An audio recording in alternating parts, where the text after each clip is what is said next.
Assalamualaikum warahmatullahi wabarakatuh. Nama saya Rina Mariani, kelas CNR 3, NIM 18620502000, Universitas Pancasakti Bekasi. Pada video pembelajaran ini, saya akan melaksanakan tugas sebagai pengganti UAS dengan mata kuliah Metode Perkembangan Moral dan Agama untuk Anak Usia Dini dengan dosen pengampu Bunda Doktoranda Hajah Rijawati SMI.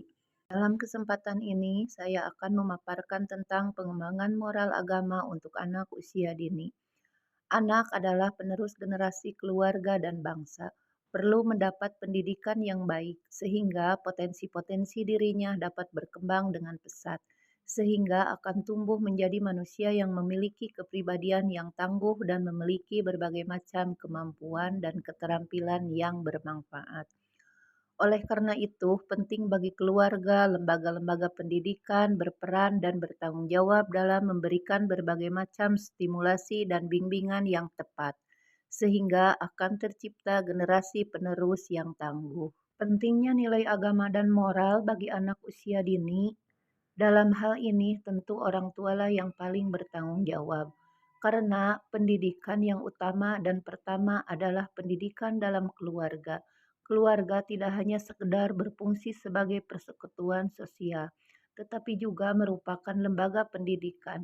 Oleh sebab itu, kedua orang tua bahkan semua orang dewasa berkewajiban membantu, merawat, membimbing, dan mengarahkan anak-anak yang belum dewasa di lingkungannya dalam pertumbuhan dan perkembangannya mencapai kedewasaan masing-masing dan dapat membentuk kepribadian karena pada masa usia dini adalah masa perletakan dasar pertama dalam pengembangan kemampuan fisik, moral, dan agama. Peran orang tua juga sangat mempengaruhi bagi tingkat keimanan anak. Melalui bimbingan orang tua, anak dapat dibimbing untuk mengenal siapa itu Tuhan, sifat-sifat Tuhan, bagaimana kewajiban manusia terhadap Tuhan. Perkembangan nilai-nilai moral dan agama adalah kemampuan anak untuk bersikap dan bertingkah laku. Islam telah mengajarkan nilai-nilai positif yang bermanfaat dalam kehidupan bermasyarakat. Hal ini menyebabkan perlunya pengembangan pembelajaran terkait nilai-nilai moral dan agama.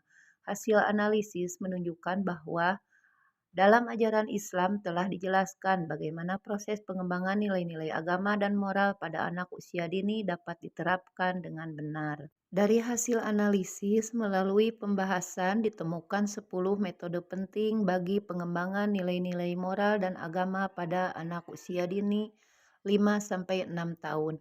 Antara lain adalah 1 bercerita, 2 bernyanyi, 3 bersair, 4 berkarya wisata, 5 pembiasaan, 6 bermain, 7 outbound, 8 bermain peran, 9 diskusi, dan 10 keteladanan.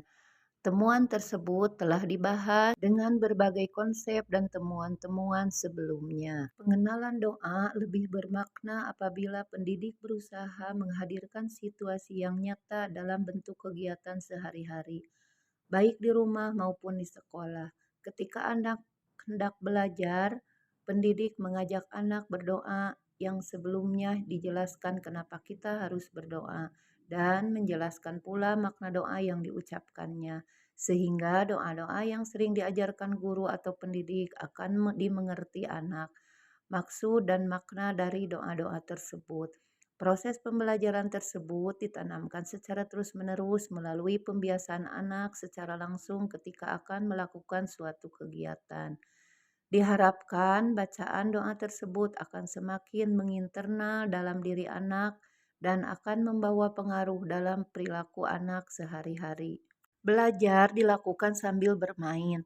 Belajar melalui bermain dapat memberi kesempatan bagi anak untuk bereksplorasi, menemukan, mengekspresikan perasaan, berkreasi, dan belajar secara menyenangkan.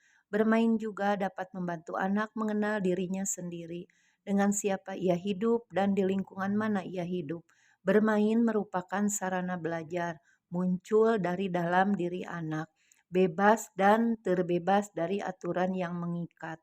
Aktivitas nyata berfokus pada proses daripada hasil, harus didominasi oleh pemain serta melibatkan peran aktif dari pemain. Penjabaran kompetensi pendidikan moral dan nilai-nilai agama, sebagaimana dijabarkan oleh kurikulum pendidikan anak usia dini, menunjukkan bahwa pendidikan moral dan nilai-nilai agama ditanamkan tidak hanya dalam kegiatan ibadah agama yang sifatnya rutinitas, tetapi secara luas dalam berbagai aktivitas anak dalam kehidupan sehari-hari, mencakup bagaimana penanaman kasih sayang dengan sesama, tanggung jawab, sopan santun, kebersamaan, kebersihan, kerapihan, dan ketertiban dalam aturan. Dengan demikian, banyak cara, waktu, dan kegiatan yang dapat digunakan untuk menanamkan moral dan nilai-nilai agama dalam aktivitas keseharian anak, yang sebagian besar waktunya digunakan untuk berinteraksi dengan teman dan lingkungan di sekitarnya. Nilai agama dan moral yang harus ditanamkan yaitu: 1. Menanamkan anak-anak agar menyembah Allah dan berbakti kepada kedua orang tua.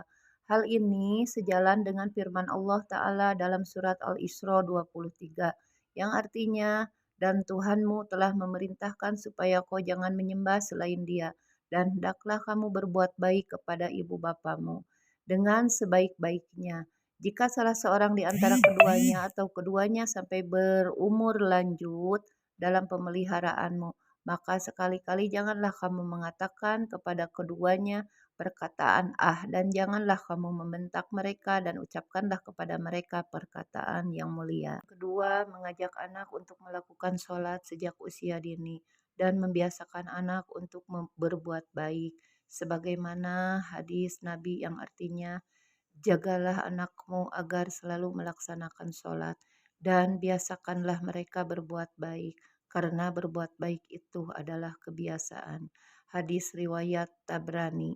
Sejak kapankah anak harus sholat? Nabi bersabda, yang artinya, "Jika anak sudah bisa membedakan mana kanan dan kiri, maka perintahkanlah anak untuk sholat."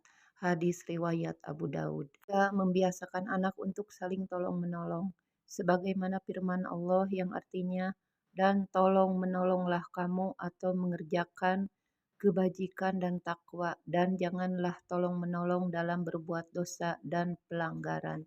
Al-Maidah ayat 2. Keempat, mendidik anak dengan 3 perkara, sebagaimana hadis Nabi yang artinya, "Didiklah anakmu dengan 3 perkara, yakni mencintai nabimu, mencintai keluarganya, dan membaca Al-Quran." Hadis riwayat Bukhari. Dan yang kelima adalah menanamkan nilai sosial pada anak agar gemar bersedekah. Nabi bersabda yang artinya, "Apabila manusia meninggal dunia, amalannya akan terputus kecuali 3 perkara, yakni sedekah jariah, ilmu yang bermanfaat, dan anak soleh yang selalu mendoakan orang tuanya." Hadis riwayat Tirmizi. 6. Mengajarkan anak agar mereka suka bersikap lemah lembut. Sabda Nabi yang artinya, "Hendaklah kamu bersikap lemah lembut, kasih sayang, dan hindarilah sikap keras dan keji." Hadis riwayat Bukhari. 7. Membiasakan anak agar jangan suka berdusta. Al-Baqarah ayat 10 yang artinya, "Dalam hati mereka ada penyakit, lalu ditambah Allah penyakitnya, dan bagi mereka siksa yang pedih disebabkan mereka berdusta." 8. Mengajarkan anak agar jangan suka marah. Hadis Nabi yang artinya, dari Abu Hurairah bahwasanya ada seorang laki-laki yang berkata kepada Nabi, "Berilah wasiat kepadaku." Beliau menjawab, "Janganlah engkau marah." Lelaki tersebut mengulang-ulang perkataannya beberapa kali. Beliau pun selalu menjawab, "Janganlah engkau marah." 9. Membiasakan anak agar saling menyayangi antar sesama muslim. Sebagaimana hadis Nabi yang artinya, "Tidaklah kamu beriman sampai kamu mencintai saudaramu seperti kamu mencintai dirimu sendiri." Hadis riwayat Bukhari dan Muslim. 10. Mendidik anak dari segi moral dan budi pekerti atau akhlak.